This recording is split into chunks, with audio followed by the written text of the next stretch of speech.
اللہم صلی اللہ سیدنا محمد وعلی آل سیدنا محمد وبارک وسلم۔ دین سے متعلق چند احادیث نبی اکرم صلی اللہ علیہ وسلم کی آپ کے سامنے پیش۔ حضرت ابو ہریرہ رضی اللہ تعالیٰ عنہ سے روایت ہے کہ رسول اللہ صلی اللہ علیہ وسلم نے ارشاد فرمایا کہ دین بہت آسان ہے، جو شخص دین پر عمل کرے گا وہ اس کو خوب پالے گا۔ سیدھے رہو اور میانہ روی اختیار کرو اور خوشخبری حاصل کرو، اور صبح و شام اور رات کے آخر حصے میں عبادت سے مدد حاصل کرو۔ صحیح بخاری کی حدیث پاک ہے۔ سورہ بقرہ میں بھی آیت 45 میں اللہ نے کہا کہ صبر اور صلاۃ سے میری مدد چاہو۔ صلاۃ کے بارے میں نے بھی کہیں پڑھا ہے کہ دو طریقے کی صلاۃ ہے، ایک تو نماز، اور اللہ نے درود کو بھی صلاۃ ہی کہا۔ تو اللہ کی عبادت جو ہے وہ نماز صلاۃ کہلاتی ہے، اور دوسری اللہ کی عبادت ہے نبی اکرم صلی اللہ علیہ وسلم پہ درود بھیجنا، اور اس سے بہت آپ کے کام بنتے ہیں۔ اس سے بھی صلاۃ سے مدد کہا قرآن نے، تو آپ درود کی تصویر ضرور مان لیں۔ اس میں اللہ سے ریکویسٹ ہے کہ نبی اکرم صلی اللہ علیہ وسلم پہ سلامتی بھیجے اللہ پاک۔ یہ صحیح بخاری کی حدیث تھی۔ حضرت نعمان بن بشیر رضی اللہ تعالیٰ عنہ سے روایت ہے کہ رسول اللہ صلی اللہ علیہ وسلم نے ارشاد فرمایا کہ حلال بھی واضح اور حرام بھی، اور ان دونوں کے درمیان کچھ متشابہ چیزیں ہیں جن کو سب لوگ نہیں جانتے۔ جو شخص شبہ والی چیزوں سے بچا اور اس نے اپنے دین اور آبرو کو محفوظ کر لیا، اور جو شبہ والی چیزوں میں پڑا وہ ایسا ہے جیسے ممنوع مقام کے گرد جانوروں کے چرانے والے۔ ہو سکتا ہے کہ وہ باوجود ممانعت اندر ہی چلا جائے۔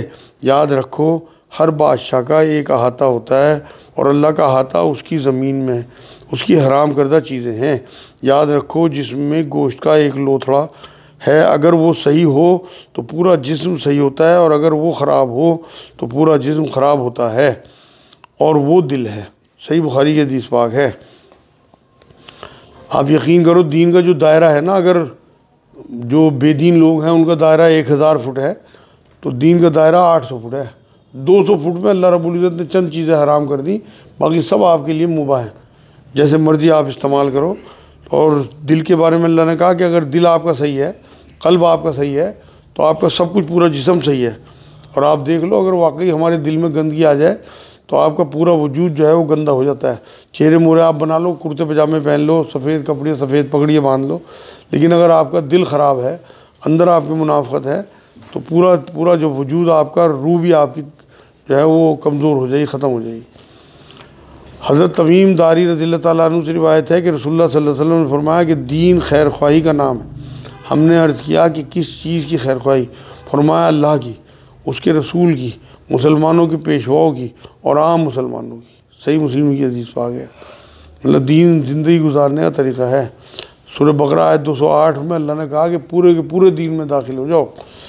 آیت نمبر 85 سورہ بقرہ میں کچھ مانے اور اللہ کی بات کچھ نہ مانے، مطلب دین کی بات، تو ایسے لوگوں کو یہ کہا کہ وہ عذاب کے مستحق ہیں اور انتظار کریں۔ سورہ مائدہ آیت نمبر 3، دین مکمل ہو چکا اور نعمت پوری کر دی گئی۔ مطلب اسلام کو اللہ نے اس آیت میں پسندیدہ دین بتایا۔ سورہ آل عمران کی آیت نمبر 85، اسلام کے علاوہ اللہ کو کوئی دین قبول نہیں۔ اس لیے خوشی منانی چاہیے کہ اللہ رب العزت نے ہمیں اسلام کے گھر میں پیدا کر دیا، ہمارے لیے شارٹ کٹ کر دیا۔ اس کے باوجود بھی اگر ہم بے بہرا رہتے ہیں دین سے، اسلام سے، نمازیں نہیں پڑھتے، روزے نہیں رکھتے، زکوٰۃ نہیں دیتے، حج نہیں کرتے، تو آپ یقین کریں کہ اس شارٹ کٹ کا آپ کو کوئی فائدہ ملنے والا نہیں ہے۔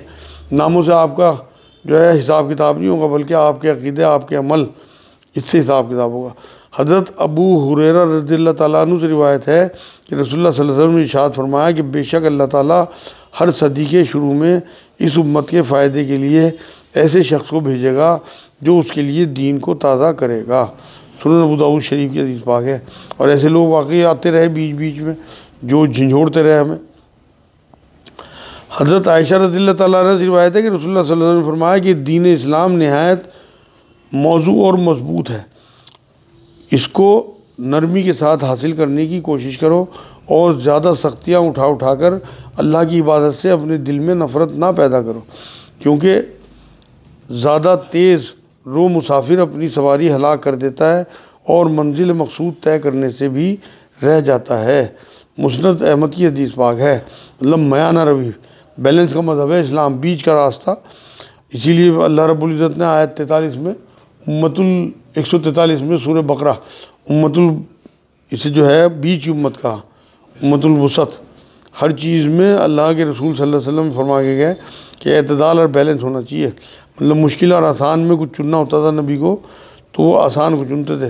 حدیث پاک میں بھی ہے کہ دین حنیفی لے کے آیا ہوں. قرآن میں اللہ نے کہا کہ تمہارے بوجھ اور توق اتارنے کے لیے نبی آئے، لیکن ہم نے تو آج کے دور میں بوجھ اور توق لاد لیے. نفل عبادت پہ بہت زیادہ زور دیں گے اور جو فرض چیزیں ہیں ان پہ کوئی غور نہیں ہے.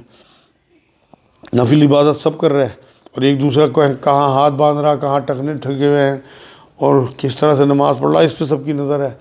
اور سودی کاروبار سب کر رہے، بد نظری سب کر رہے، حرام چیزیں سب دیکھ رہے.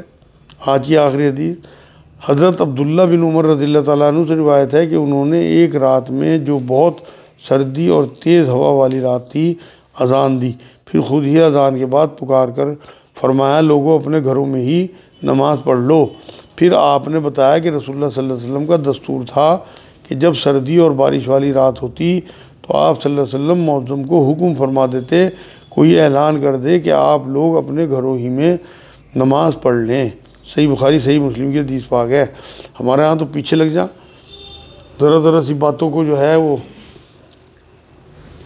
پکڑ لیتے ہیں کہ گھر پہ نماز کیوں پڑھ دی. اگر کسی کی کوئی مجبوری ہے، باقی نمازیں اگر وہ پڑھ رہا ہے ہمیشہ مسجد میں، تو کبھی اس نے گھر پڑھ دی تو بالکل کرٹیسائز نہ کریں، کیونکہ یہ حدیث کھلی ہے اور خود کہا حضور نے کہ میں دین حنیفی لے کے آیا. یہ آج الحمدللہ